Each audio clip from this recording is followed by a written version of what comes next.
Kasaragod Uppala village ഓഫീസിൽ വിജിലൻസിന്റെ മിന്നൽ പരിശോധന. ക്ഷേത്രഭൂമിയുടെ നികുതി അടയ്ക്കാനെത്തിയ ആളിൽ നിന്ന് 5000 രൂപ കൈക്കൂലി വാങ്ങുന്നതിനിടെ വില്ലേജ് ഓഫീസിലെ ജീവനക്കാരൻ വിജിലൻസിന്റെ പിടിയിലായി. കാസർഗോഡ് കൊടിബയൽ സ്വദേശിയായ കാഷ്വൽ സ്വീപ്പർ കെ ശിവപ്രസാദാണ് വിജിലൻസ് ഡിവൈഎസ്പിയുടെയും സംഘത്തിന്റെയും വലയിലായത്. Start your journey with confidence. GTech Education, Fatima Arcade, opposite New Bus Stand, Kasargod. Telephone 7736 100 443 04994 227432. ക്ഷേത്രത്തിന് ഭക്തൻ സൗജന്യമായി നൽകിയ ഭൂമി ക്ഷേത്ര കമ്മിറ്റിയുടെ പേരിലേക്ക് മാറ്റി നികുതി അടക്കാനെത്തിയ ആളിൽ നിന്നാണ് ഉപ്പള ഗ്രൂപ്പ് വില്ലേജ് ഓഫീസിലെ കാഷ്വൽ സ്വീപ്പർ കെ ശിവപ്രസാദ് കൈക്കൂലി വാങ്ങിയത്. വ്യാഴാഴ്ച രാവിലെ വില്ലേജ് ഓഫീസിൽ വെച്ച് 5000 രൂപ വാങ്ങുന്നതിനിടയിൽ Kasaragod vigilance and anti corruption bureau DYSP ഉണ്ണികൃഷ്ണന്റെ നേതൃത്വത്തിലുള്ള സംഘം ഇയാളെ കൈയോടെ പിടികൂടുകയായിരുന്നു.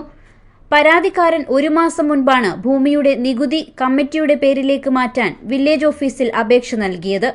എന്നാൽ വസ്തുവിന്റെ നികുതി ചീട്ട് പഴയ ഉടമസ്ഥയുടെ പേരിലായതിനാൽ ഒട്ടേറെ നിയമക്കുരുക്കുകൾ ഉണ്ടെന്നും പെട്ടെന്ന് കാര്യം നടക്കില്ലെന്നുമാണ് സ്പെഷ്യൽ വില്ലേജ് ഓഫീസർ അപേക്ഷകനെ അറിയിച്ചത്. ഇതോടെ മടങ്ങാനൊരുങ്ങിയ അപേക്ഷകനെ സ്വീപ്പറായ ശിവപ്രസാദ് സമീപിക്കുകയായിരുന്നു.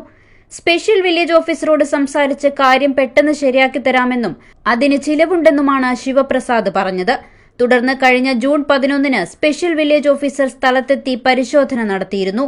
ഇതിനായി 1ാം ഗഡുവായി 1500 രൂപ ശിവപ്രസാദ് നേരത്തെ കൈപ്പറ്റി. ഇതിനുശേഷമാണ് ബാക്കി 5000 രൂപ കൂടി വേണമെന്ന് ആവശ്യപ്പെട്ട് പരാതിക്കാരനെ ശിവപ്രസാദ് ഫോണിൽ വിളിക്കുന്നത്. ഇതോടെ അപേക്ഷകൻ വിവരം കാസർഗോഡ് വിജിലൻസിനെ അറിയിക്കുകയായിരുന്നു. വ്യാഴാഴ്ച രാവിലെ വിജിലൻസ് നൽകിയ കെമിക്കൽ പുരട്ടിയ പണവുമായി അപേക്ഷകൻ വില്ലേജ് ഓഫീസിലെത്തി. ഒളിച്ചിരുന്ന വിജിലൻസ് സംഘം പണം കൈമാറിയ ഉടൻ തന്നെ ശിവപ്രസാദിനെ വളഞ്ഞു പിടികൂടുകയായിരുന്നു. വിജിലൻസ് സംഘത്തിൽ inspector P Narayanan, SI Radhakrishnan, ഉദ്യോഗസ്ഥരായ റിജേഷ്, സന്തോഷ്, ജയചന്ദ്രൻ, രമേശൻ, സജേഷ്, വിജേഷ്, ശ്രീജിത്ത്, രതീഷ്, ബാബു, ലിജിൻ എന്നിവരും ഉണ്ടായിരുന്നു. സംഭവത്തിൽ മറ്റാർക്കെങ്കിലും എന്തെങ്കിലും തരത്തിലുള്ള പങ്കുണ്ടോ എന്ന കാര്യവും വിജിലൻസ് വിശദമായി അന്വേഷിക്കുന്നുണ്ട്.